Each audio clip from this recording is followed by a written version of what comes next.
साथी हो सबैजनालाई मेरो च्यानलमा स्वागत छ। आज चाहिँ म हाम्रो शिक्षक आन्दोलनको बारेमा 2-4 शब्द बोल्न गइरहेको छु। कस्तो लाग्छ जस्ताको तस्तै तल कमेन्ट गर्नुहोला। हाम्रो शिक्षक आन्दोलन एकदम चर्किरहेको छ। म नि यसो शिक्षकहरूले के गरिरहेछन् भनेर हेर्न गएको, फरिया लाएर नाचिरहेको रहेछन्। अनि कोही जादु देखाउने, कोही फरिया लाएर नाच्ने।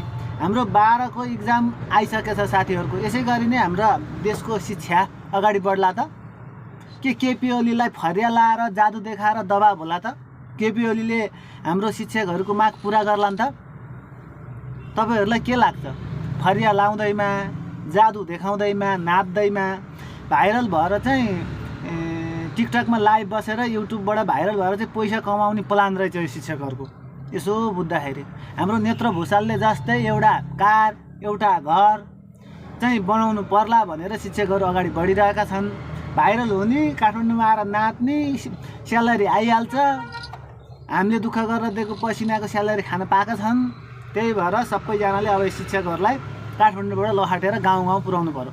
गाउँमा पानी परेर मकै गोड्ने बेला भएको छ। सबैजना शिक्षकहरू यो भिडियोबाट हेरेर गाउँ गएर मकै गोडेर बस्ने।